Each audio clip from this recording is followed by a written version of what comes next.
जगत में प्रत्येक व्यक्ति को किसी ना किसी प्रकार की निर्बलता अवश्य होती है। जैसे कोई बहुत तेजी से दौड़ नहीं पाता तो कोई अधिक भार नहीं उठा पाता, कोई असाध्य रोग से पीड़ित रहता है तो कोई पढ़े हुए पाठों को स्मरण में नहीं रख पाता। ऐसे अनेकों उदाहरण और भी हैं।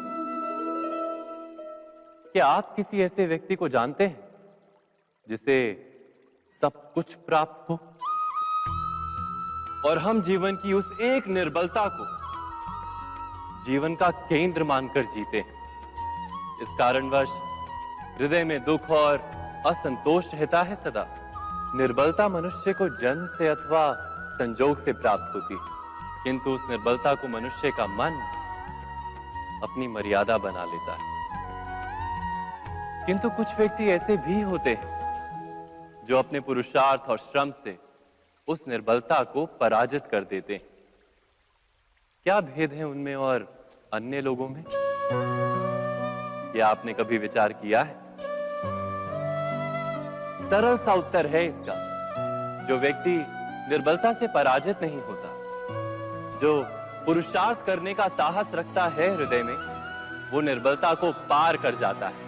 अर्थात निर्बलता अवश्य ईश्वर देता है, किंतु मर्यादा मनुष्य का मन ही निर्मित करता है। स्वयं विचार कीजिए।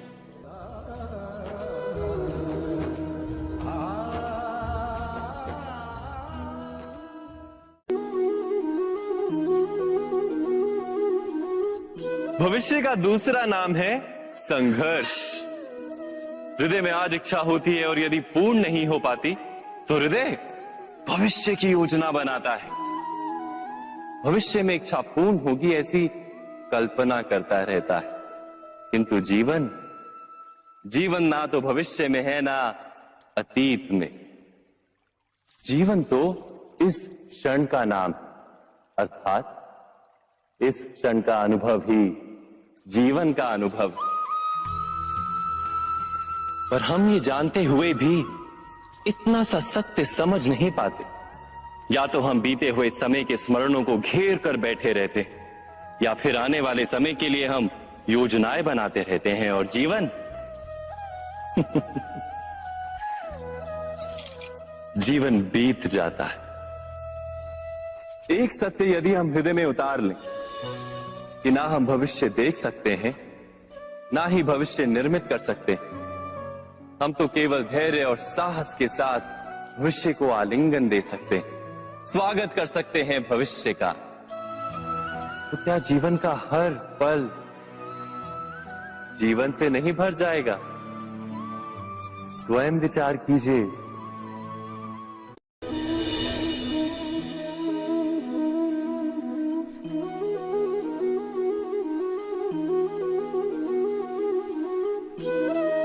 ज्ञान प्राप्ति सदा ही समर्पण से होती है, ये हम सब जानते हैं। किंतु समर्पण का वास्तविक महत्व क्या है? क्या हमने कभी विचार किया? मनुष्य का मन सदा ही ज्ञान प्राप्ति में विभिन्न बाधाओं को उत्पन्न करता है।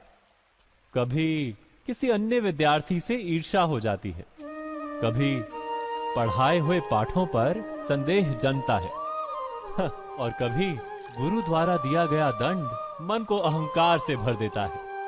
नहीं, क्या ऐसा नहीं होता? न जाने कैसे कैसे विचार मन को भटकाते हैं और मन की इसी अयोग्य स्थिति के कारण हम ज्ञान प्राप्त नहीं कर पाते। मन की योग्य स्थिति केवल समर्पण से निर्मित होती है। समर्पण मनुष्य के अहंकार का नाश करता है।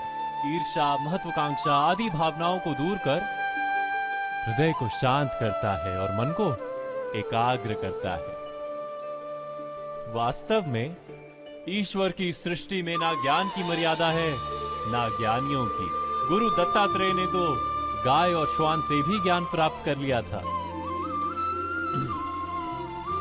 अर्थात विषय ब्रह्म ज्ञान का हो या जीवन के ज्ञान का या गुरुकुल में प्राप्त होने वाले ज्ञान का, उसकी प्राप्ति के लिए गुरु से अधिक महत्व है उस गुरु के प्रति हमारा समर्पण। क्या ये सत्य नहीं?